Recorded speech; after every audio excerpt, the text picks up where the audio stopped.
నమస్కారం అండి, welcome to our channel.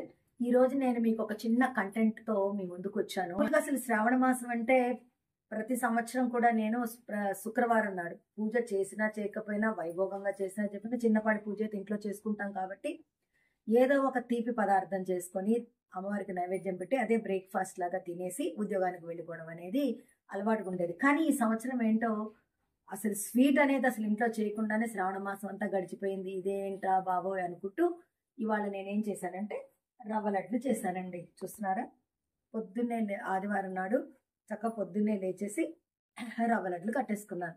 ఎంత ఆనందంగా ఉందంటే అమ్మయ్య, ఈ ఈ ఈ నెల రోజుల్లో ఒక్క రోజన్నా ఒక స్వీట్ అనేది చేసుకున్నామని. ఏంటండి ఈ స్వీట్ తింటాం అంత అవసరమా? ఈ రోజుల్లో స్వీట్ తినద్దని చెప్తున్నారు కదా, ఫ్యాట్ కదా అంటారా? కాదండి. ఎందుకంటే స్వీట్ అనేది మనం బెల్లంతో అయినా చేసుకోవచ్చు, పంచదారతో అయినా చేసుకోవచ్చు.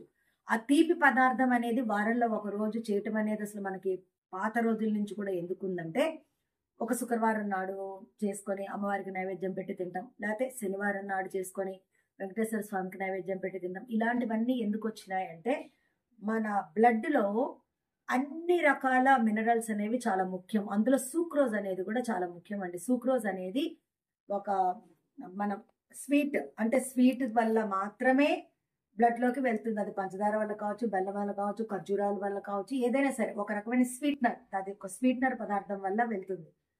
ఆ సూక్రోజ్ ఏమవుతుందంటే బ్రెయిన్ చక్కగా పనిచేయడానికి ఉపయోగపడుతుంది. మెమరీ, జ్ఞాపక శక్తి, ఏ విషయాన్నైనా జ్ఞాపకం ఉంచుకోవటానికి అవసరమైనప్పుడు మళ్ళీ ఆ మెమరీ ఎక్కడో ఉన్నదాన్ని బయటికి తీసుకొచ్చి ప్రెజెంట్ చేయడానికి, ఏదైనా సరే జ్ఞాపక శక్తి, తర్వాత మైండ్ యాక్టివ్గా ఉండడానికి కూడా పనిచేస్తుంది. అందుకేనేమో ఈ శ్రావణ మాసంలో వానాకాలం డల్గా ఉండే వెదర్కి ఈ శ్రావణ మాసంలో ఈ తీపి పదార్థాలు నైవేద్యాలు అని పెట్టుంటారేమోనని నేను అనుకుంటున్నాను. పెద్దవాళ్ళు ఏదైనా సరే ఒక స్వీట్ వారానికి ఒక్కసారైనా కొలతలుగా పెట్టుకొని ఇంత క్వాంటిటీ తినకపోయినా కొంచెం మోతాదులో తినటం అనేది చాలా ముఖ్యమండి.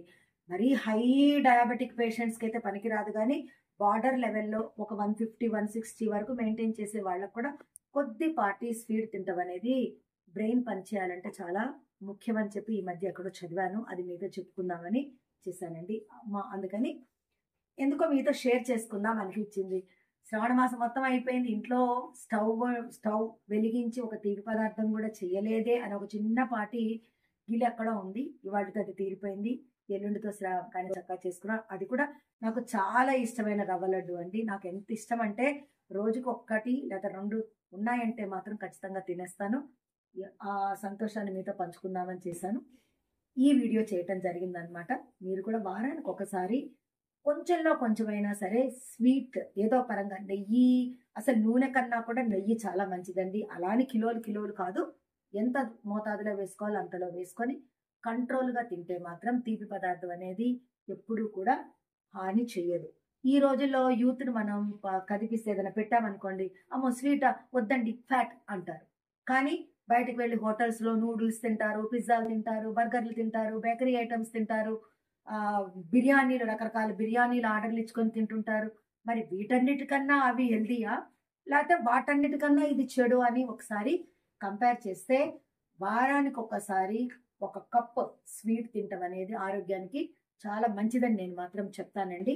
ఎందుకంటే మరీ మితిమీరినటువంటి షుగర్ వేసుకోము, మితిమీరినటువంటి బెల్లం అనేది మంచిదే. పంచదార కూడా కొంచెం తగ్గించుకొని వేసుకొని చేసుకుంటే కొద్దిపాటి నెయ్యితోటి, డ్రై ఫ్రూట్స్ తోటి, వాటితోటి ఒక పాయసమో, లేకపోతే ఈ రవ్వ లడ్డు లాంటిది, లేకపోతే ఒక బూందీ లడ్డు లాంటిది, లేకపోతే బెల్లం అన్నం లాంటివి, లేకపోతే తిమ్మనం అని ఒకటి చేస్తారండి. అది నేను వచ్చే వీడియోలో చూపిస్తాను. ఆ తిమ్మనం అనేది పదం ఈ మధ్య నేను విన్నాను. ఆ పదార్థం చేయటం తెలుసు, కానీ అది దాన్ని చలిమిడి అంటారేమో అనుకున్నాను. కాదట, దాని పేరుందట. అది నేను ఈ తర్వాత వీడియోలో నేను మీకు చూపిస్తాను. అది మాత్రం హెల్త్కి చాలా మంచిది. అందుకే అట్ల తద్ది, ఉండ్రాళ్ళ తద్ది చేసుకున్నప్పుడు ఆ తిమ్మనం అనేది చేసుకుంటారని ఈ మధ్య ఒక చోట చదవటం జరిగింది. అది ఎలా చేసుకుంటారనేది మీకు చూపిస్తాను. నేను చెప్పింది మీకు నచ్చినట్టయితే లైక్ చేయండి, షేర్ చేయండి. మొట్టమొదటిగా మా ఛానల్లో వీడియో చూస్తున్న వాళ్ళ ఛానల్ని సబ్స్క్రైబ్ చేసుకోండి.